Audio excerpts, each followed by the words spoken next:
Okay, good morning, everyone. I think we're ready to start here. And, everybody got their recorders in place and everything? No?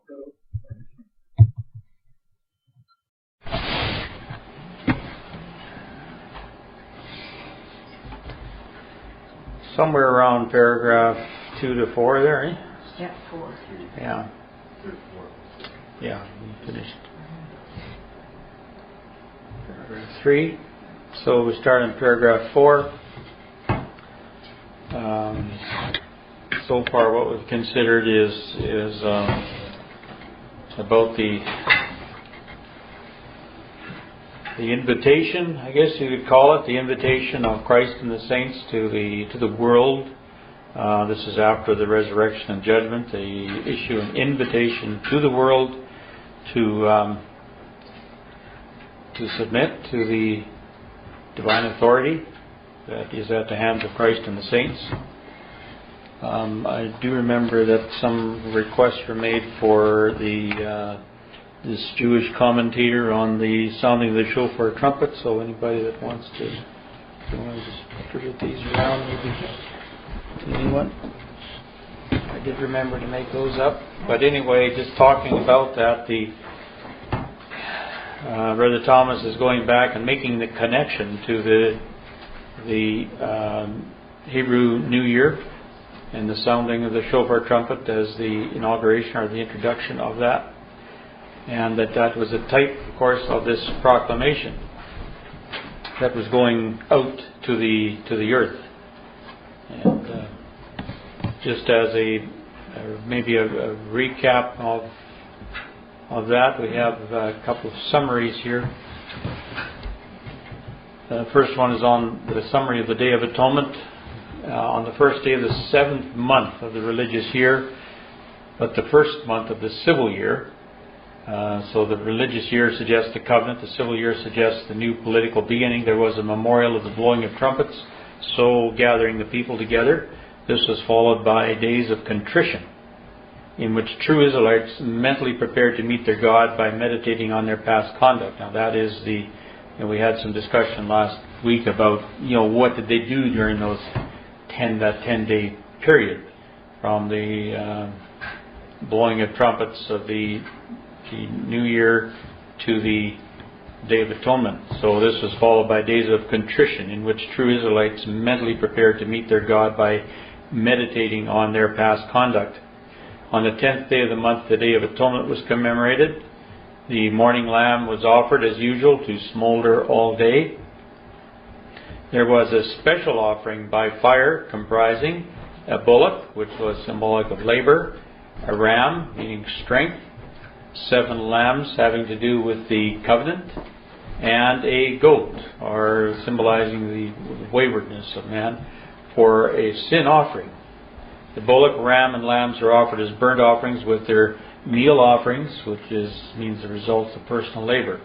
The burnt offering represented the offerer's complete dedication of self in relation to those things indicated by the offerings. And the goat was, as a sin offering, was a recognition of the waywardness of flesh and the need to deny it in order to render fit worship to Yahweh.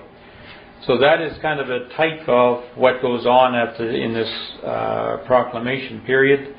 And there is a period of time then for people to, as it talks about here, days of contrition, for people to consider their status and the changes they need to make in order to be fit for the new divine rulership that is being inaugurated.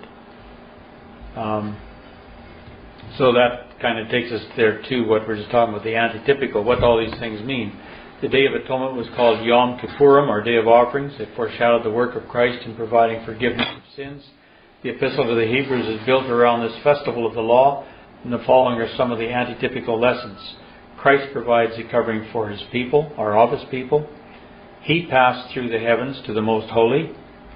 He is competent to help the ignorant and the erring. His appointment is of Yahweh. And so all these come from the Hebrews, all these antitypes. He is high priest after the order of Melchizedek. His one offering was complete in itself. He entered the Most Holy through His own blood. His atonement completely removes sin. His offering accomplished this by going beyond the scope of law into the realm of grace, which is the next level. Through His own offering, He gained redemption. Through Him, both priest and priesthood were cleansed, and the Day of Atonement in the age to come will be extended to include the people. So much of the misunderstanding of John 14:1 and 3, just as a note here, can be removed when we understand that Jesus, the greater high priest, was speaking parabolically. John 14, course 1 to 3 is, "Let not your heart be troubled. You believe in God, believe also in me. In my Father's house are many mansions. If it were not so, I would have told you. I go to prepare a place for you." The work of who? The priest. "And if I go and prepare a place for you," goes into the most holy, "I will come again and receive you unto myself, that where I am, there ye may be also." That was His work to do, and His work only, and that's why He was saying, they couldn't follow Him there. But He would prepare and make that work available to them, to His disciples. So He was speaking parabolically, alluding to the high priest's atonement for the sins of the people, as is seen in Leviticus 9. Likewise, Jesus must first offer the sacrifice, then present it. He goes then to the most holy, prepares a place, He presents it in the divine presence, and in due course comes forth or returns to bless the people in the name of Yahweh. The literal going away requires a literal return, at which time occurs all the activities prefigured by the Day of Coverings. So, when we understand this, John 14 comes alive with meaning. And there is no room for misunderstanding of it. Gordon? I never understood that to that extent, that it really makes sense. It does make a lot of sense, and he was issuing a very powerful statement there, but kind of goes over the head until you understand the types. That's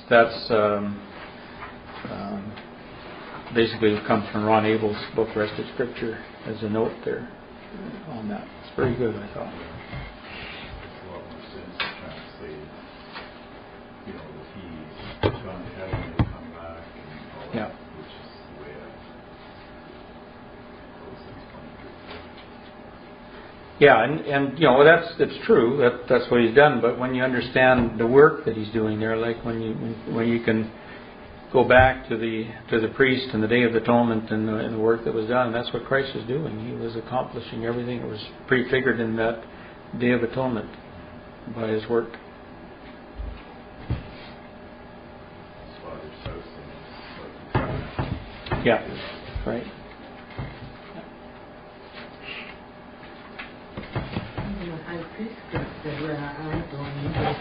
You can't come. That's right. That's exactly right. Yeah. But He will come back out and carrying the results of the work back to the people, and then they would be able to, through that work, meet their God, so to speak. Yeah. Enter in. Yeah. Yeah.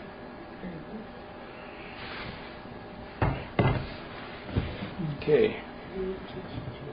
So with that bit of reminder where we're at here, we'll just take up with paragraph 4. The angel who makes the memorial proclamation is symbolical of the royal priests of the Melchizedek household. In other words, the saints. It will be their work. The Mosaic type required that the silver trumpets be blown by priests of the high priest's family. But the priesthood being changed, the Aaronic priests are ineligible for the sounding of this proclamation in mid-heaven. Hence, the priestly trumpeters have to be provided from another source. And there is no other source of supply but the saints and faithful in Christ Jesus, whom He has made kings and priests for the Deity. The proclamation is therefore made by as many of the 144,000 as the work to be performed may demand. Among these will be the Apostle John as the representative of a class. In the 10th chapter, he tells us that after he had digested the little scroll of judgment, the Spirit told him that he must prophesy again before many peoples and nations and tongues and kings. To do this, he must rise from the dead, be judged, and be quickened, when he will be fitted for the work. But it is too much for one man to accomplish in a short space allotted for the proclamation. Others of like qualifications will therefore be associated with him in the work, so that it may be carried on different countries at the same time. The apostles had their co-laboring attendants and subordinates when they sounded the gospel trumpet in old time. In the new proclamation, the same condition may obtain.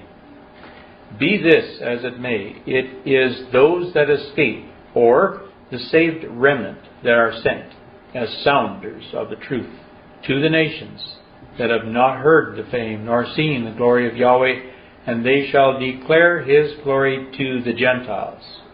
As in Isaiah 66:19, I will set a sign among them, and I will send those that escape of them unto the nations, to Tarshish, Pul, and Lud, that draw the bow, to Tubal and Javan, to the isles afar off, that have not heard my fame, neither have seen my glory, and they shall declare my glory among the Gentiles. This is the plurality represented by the angel, one messenger, emblematic of a multitude, as it is written in Psalm 68:11. Adonai will give the word. Those who bear the tidings are a great host. So just as a brief recap of the paragraph, the angel who makes this proclamation is representative of the multitudinous Christ, those who are the righteous redeemed and are called to be among the symbolic number of the 144,000. They go forth, make the proclamation.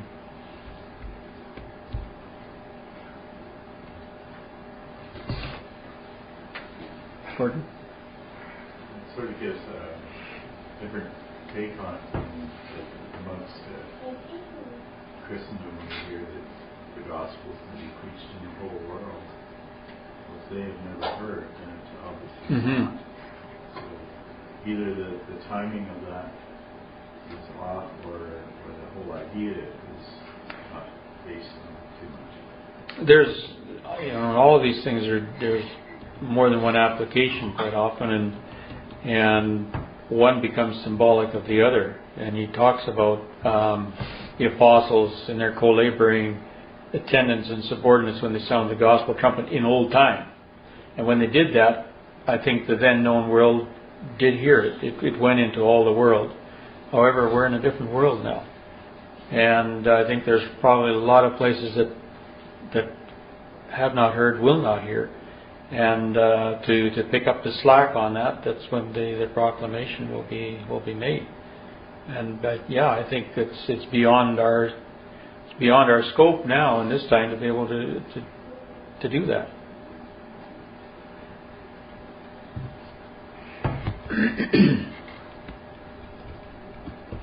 Peters. I heard a man speaking, and he said the way that people are moving from one country to another, it's becoming a problem of language to advertise it. And I thought, yes, the day's coming when we'll have one language. Well, that's true. It would be exclusion. Whether that will obtain at that particular time, or whether that will still be at a we're talking at an early period of the 50-year time, and there may not. Well, yes, of a Pentecostal type of. To hear them all in their own tongue, yeah, sure, it's possible. Yeah. We know that those barriers will be bridged, whatever it takes. Otherwise, that wouldn't be, that prophecy would not be fulfilled. thought that was an interesting point you were saying. From it says those that escape or the safe remnant are sent. So it may be that those that are drawn out of the nations and are saved at that time will still, of course, be able to communicate in their own language to the ones that they've come out of. Yeah. I think what he's talking about there are those who have come out from the world in this time of probation, would be those who escape and who are judged, found worthy. But yes, they'll be of all different languages.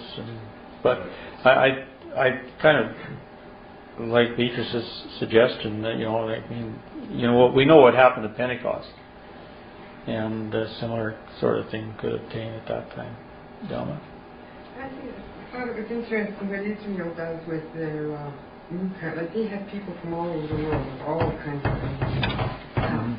But they really don't let them assimilate until they've had 2 years to people. I think it'll be a big learning process like that, because they're learning a language. Yeah. And then they all speak, and then by the next generation, It's true. It'd be it'd be a big program, but I mean, like I say, there's time. There's time to do it. Sid? People learn the language really quickly when they're in the country. When you think about the process that has taken place many times in the world in the last 15 years, where people have been assimilated into a larger administration and have broken out and gone back to their original languages and in the name of independence, I can see that same process being set up and played out when the nations rise up against Christ at the end of 1,000 years. And that would be sort of the imposition of the language upon the peoples, the Hebrew language upon the peoples, could be quite real, and would be a point of soreness amongst those who wanted independence. Yeah. There's political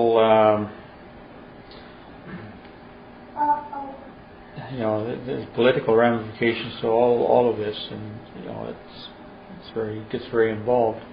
The language is very symbolic of people have a lot of pride in their language. It's symbolic of their identity and their nation and everything. It's what it's like in Canada with our two languages. It gets very political at times.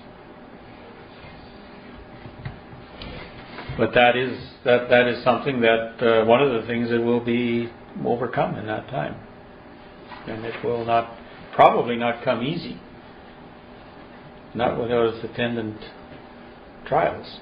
Gordon? Well, that Babel was the confusion of the languages, right. And therefore that would be the undoing of that. Eventually. Right.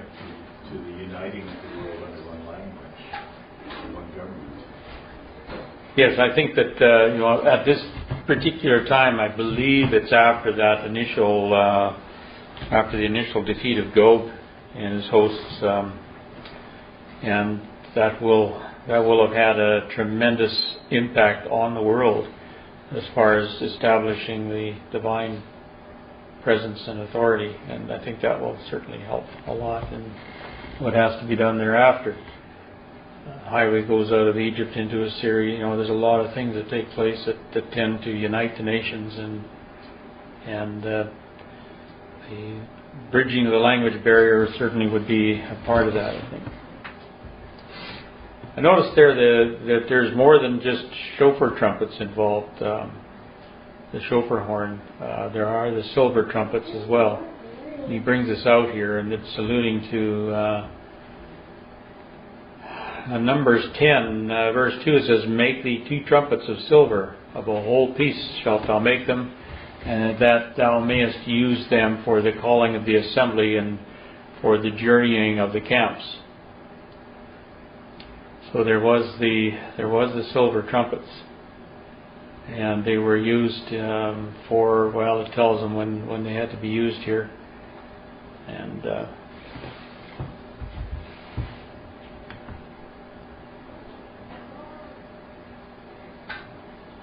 verse 8, he just says, he talks about if the trumpet give an uncertain sound, who shall prepare himself for the battle. And verse 9 speaks about going to war in your land against the enemy that oppresseth you, then you shall blow an alarm with the trumpets. That was another instance. And also in the day of your gladness and in your solemn days, in the beginnings of your month, ye shall blow with the trumpets over your burnt offerings and over the sacrifices of your peace offerings. So the trumpets were sounded on days of national thanksgiving that were celebrated with religious services such as the Feast of Dedication and of Purim. They were blown in the solemn days, that is, days that were set aside as festivals under the law, such as are recorded in Numbers 28 and 29. They were also blown at the beginnings of the months, which were celebrated with religious services as denoting new beginnings. So I think there was more than just the shofar horn that was used in these. I think the silver trumpet was used for the sounding of the calling to attention that this feast was, it was time to observe the feast of whatever type it might have been. The army. Yeah.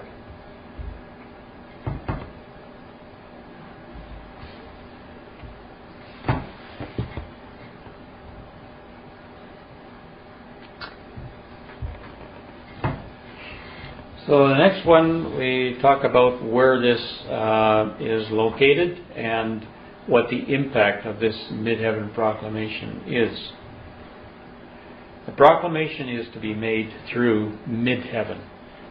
This is the air into which the judgments of the seventh vial are to be poured after the proclamation of the message or word given is finished. It is the political area of Babylon the Great. And I think you were just mentioning that, Gordon, in your comment about this. This is the subduing of Babylon the Great that is after which all this takes place. So it is the political area of Babylon the Great, which instead of being as now the highest heaven of the political world, will occupy a middle station between the worshippers of the beast and the new throne established in Mount Zion.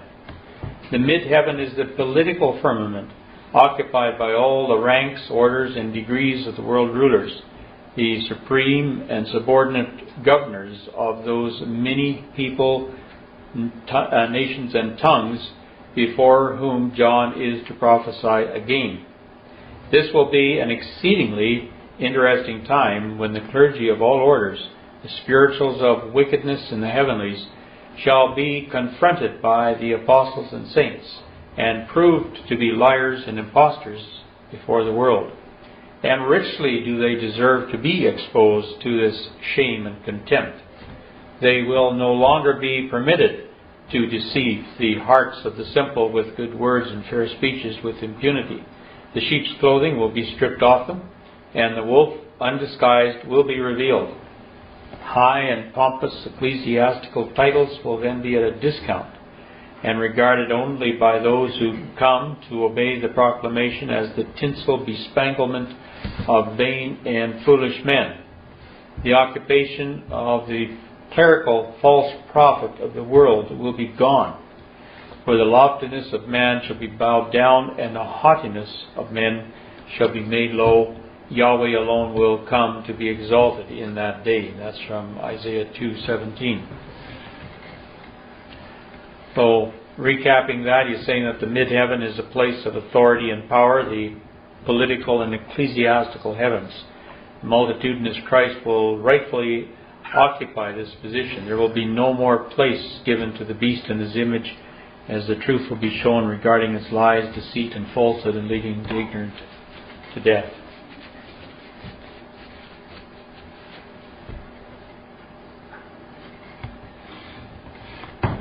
Teachers?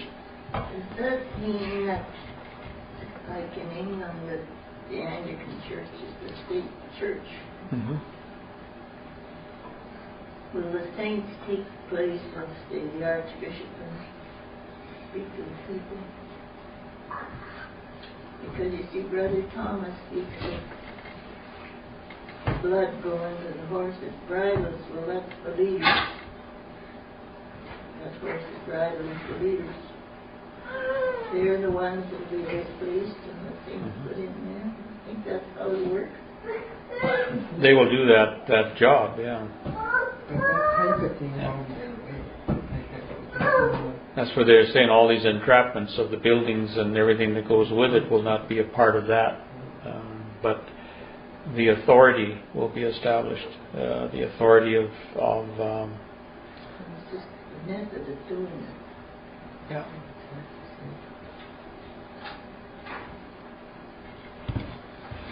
Gordon? I don't think it'd be fitting if they were just kind of slotted in to what looks like the church, because most people think of the church as just one church. And the church, I think, will still exist for quite a while. I mean, that's a part of the Catholic confederacy that is the last to be overthrown, really. So I think that exists for quite a while. But what it's talking about here is the authority of the proclaimers supersedes the authority of that goes forth from the church. Yeah.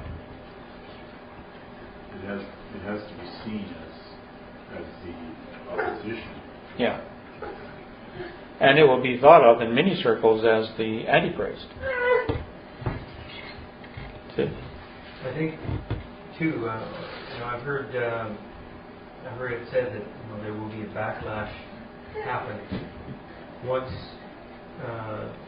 once the general population that is remaining becomes aware that they've been sold a bill of goods all down through the ages, and that really fits because then you have the work of multitudinous Christ showing the truth as opposed to the lies, and so then that would be the beginning of that process. So they would be brought down in the end by the very people that they had deceived. There'd be a little bit of poetic justice happening. Right. The political supremacy will already be occupied by Christ and the saints because that first phase of the Armageddon battle is over. But the religious battle, the battle to overthrow the religious powers, which will kind of take and occupy the place that formerly was occupied by Gog, happens toward the last of that 50-year period. I think first it is a military imposition of that political will of Christ's rule. The second may be more a battle within, initially a battle within the heart of that, to establish some new thinking in order to have. I mean, they could destroy the church, but it still wouldn't destroy what's in people's hearts and minds about what it taught until there is some background work done for them to rethink their position. And the proclamation goes out to accomplish that, to win the hearts of the people over. Yeah. And it will be moderately successful, but not totally. And by those who resist that, Christ and the saints will be looked on as the Antichrist. And so there will be a military mustering towards the time of the end to finally and once and for all overthrow this Antichrist.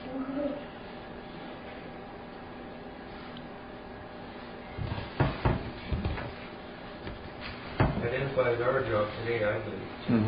Put the word out there, principally about the Antichrist. I think it should be a big and important part of our message, so that when that time comes for people to look at this situation and think about, is this the Antichrist or is it Christ? We've given them some kind of an information to work with. Well, there certainly is a big message going out there these days, a wrong message about what the Antichrist is, and you can see it having its adverse effects, and when things come to a head. it's going to cause people to look on Christ once again, like the Pharisees did, and call him the child of the devil. We have sort of John the Baptist's duty on our plate, really, you know. Voice of one crying in the wilderness, prepare ye the way of the Lord.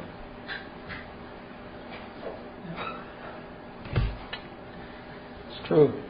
Same conditions in this, really. Yeah. Ignorance of God's word and being convinced that the one who comes to claim his title is an imposter. Right. But the world is looking for something. Yeah. No. They want it now. Yeah. No description. That whole place God is not that popular. I want to put that chapter. Which one is that? The latest Pope. Oh, the Pope, yeah. He's not Yeah. that popular. Yeah. That John, I just forget where we read it about John. Yeah, that whole right at the top of the page. It didn't talk about the apostle. It talked, is that John on the Isle of Patmos, or is it? Yeah.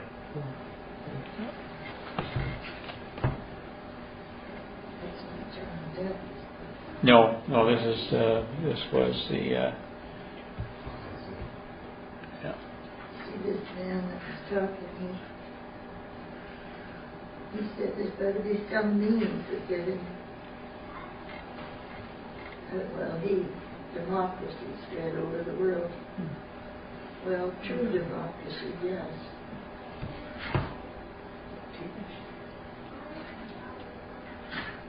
Actually, democracy isn't the ideal No, setup. It's dictatorship. but it's people who are in, Yeah. That's the tail driving the ox. yeah. See, the lawfulness of man, you go down.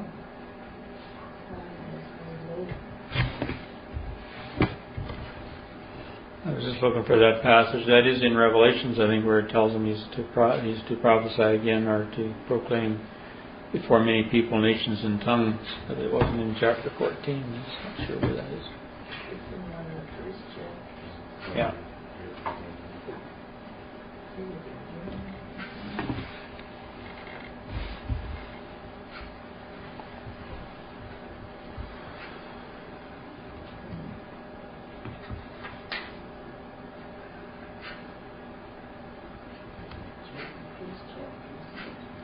Is it in the first chapter?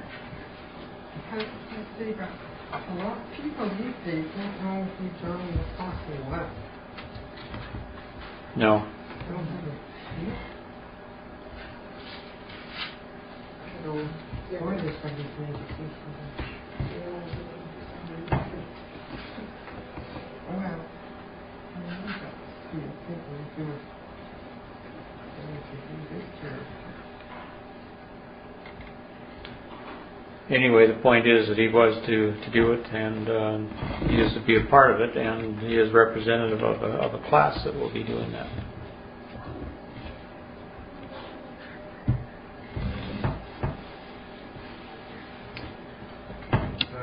Revelations 10 and 11. It said unto me, thou must prophesy again before many peoples and nations and tongues and kings. Yeah. And that's a similar chapter. That's a kin chapter to chapter 14, where it gives a picture of the end time.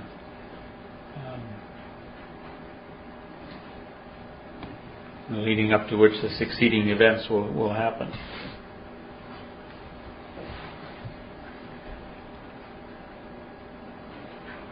Okay, now he goes on to paragraph 6, and he talks about the situation, which is this the situation of the mid-heaven.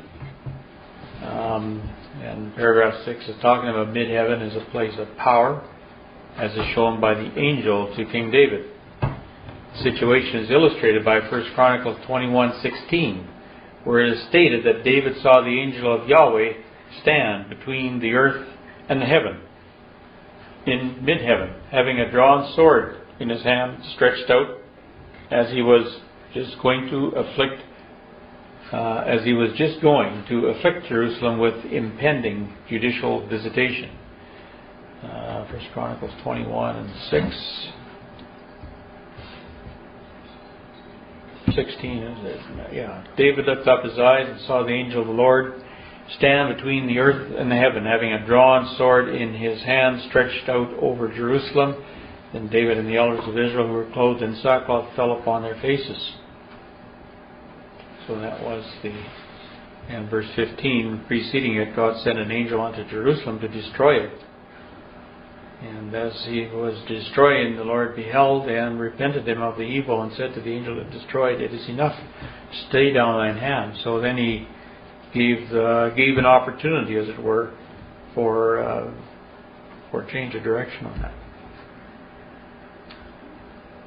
His position there was exhibited to David, as David saw it, that he might have time and occasion for obtaining the deliverance of the city from the wrath to come, so that the hovering of the angel was to show that there was room for escape on terms to be proposed, just as the Deity was going to inflict the punishment. So with the great host in mid-heaven, on their proclamation of the good news, the destruction of Babylon and the overthrow of the governments of the world are decreed. Nothing can save them from abrogation and obliteration. The proclamation invites mankind to abandon these spiritual and temporal institutions, in commanding them to fear the Deity and give glory to Him. It affords them time and opportunity for saving themselves from the impending calamities of the hour of divine judgment.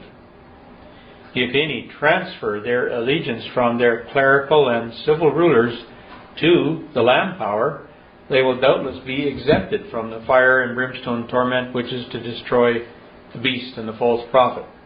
But if they refuse to abjure these authorities or to change from them, the plagues written in this prophecy for their destruction will assuredly consume the rebellious. So, similar to the angel of Yahweh in the days of David, the multitudinous Christ will occupy this mid-heaven position and will proclaim the gospel to the mortal population, giving them opportunity to accept or else await the impending judgment.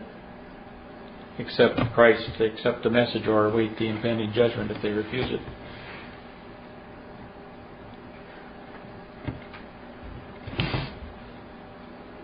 A couple of quotations there, one from 19 verse 20 about the beast that was slain, and with the beast was taken, and with him the false prophet that wrought miracles before him, with which he deceived them that had received the mark of the beast, and them that worshipped his image.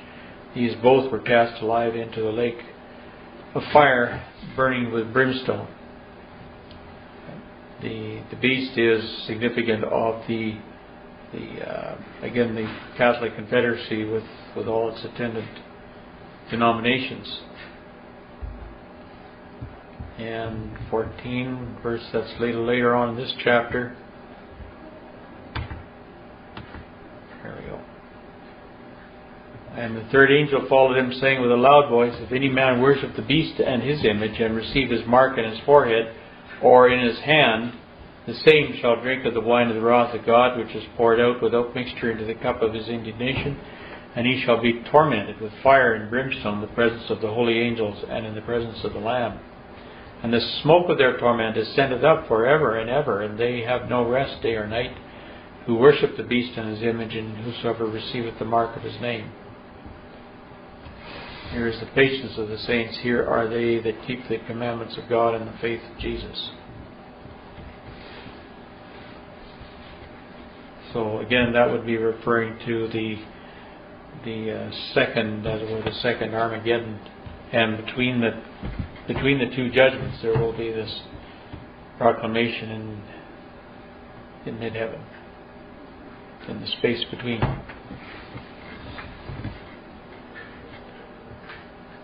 You know, it's a little bit like we talked about in the 7 habits about, you know, the space between action and reaction. You know, you give a space, you give a period of time there to consider, is this something I really want to do or not? And that's a little bit like it's going to be on a higher spiritual and political level to people. Anita? I'm just trying to get my mind around. This is happening before the temple is built, right? Yes. Yes, this is the time of judgment before that. And I think it kind of goes on even now, even during, but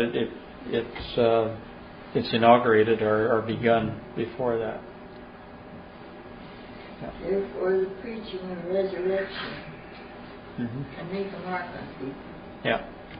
Because I have told us that when I come back, I'll come and see you. Mm-hmm.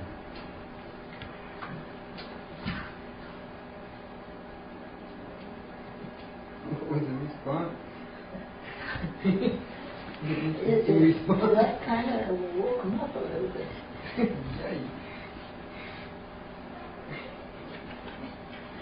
Yes, you were sorry.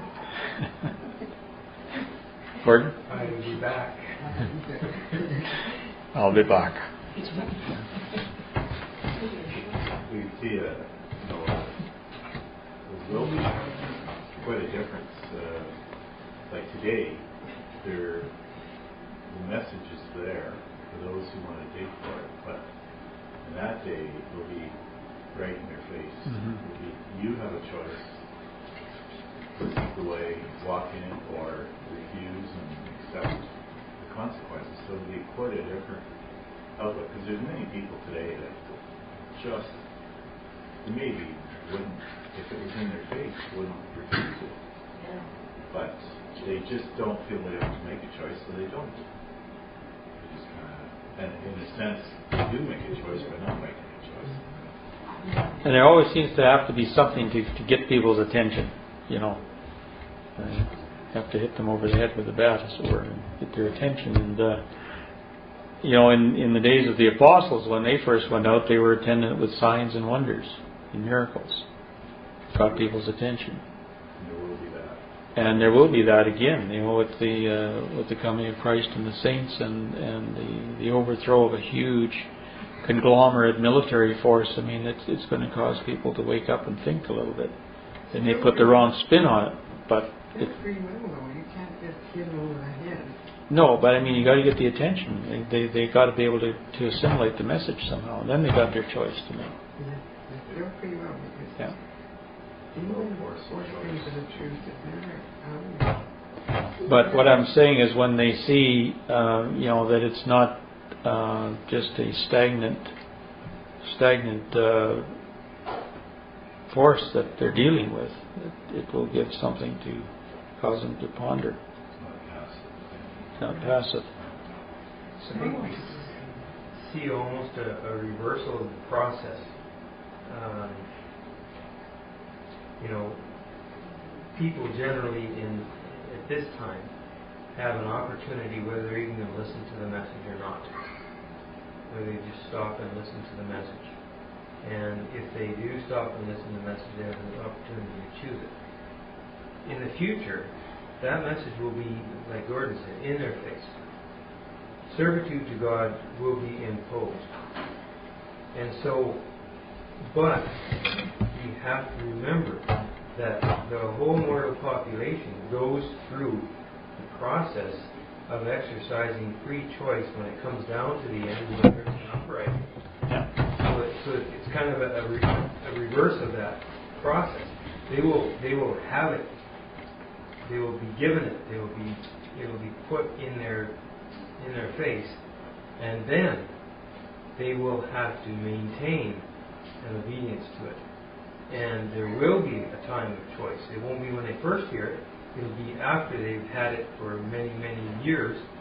They'll have the choice given to them again to continue to serve God or to choose to go along with this new independence movement. You look at this passage about what happened in David's time, and it wasn't that God sent the angel just to say to the people, you've been naughty and disobedient, you have to change. God sent an angel unto Jerusalem to destroy it, and as he was destroying, the Lord beheld and, said, now is the time. Hold back and issue a proclamation. But it wasn't before a lot of destruction had already taken place. So that's kind of what we're saying. That it always seems to be attendant with something that causes people to sit up and take notice.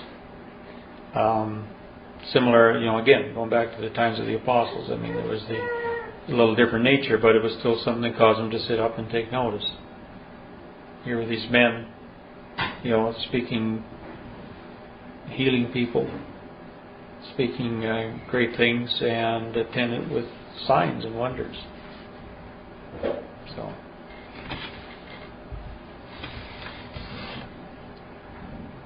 really underscores how thankful we can be in a dispensation when there isn't that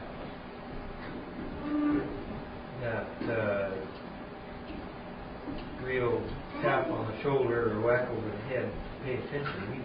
We've been given the opportunity to quietly pay attention. yeah. It's, It's so easy to take that for granted, too. it is, and we do take it for granted. It's an awesome opportunity. Features? I wonder if, like Job,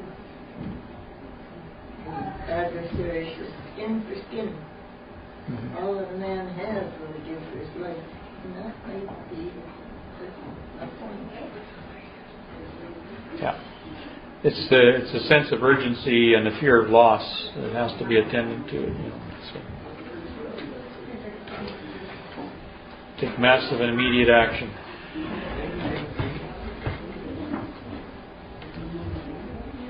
Okay, our time is up.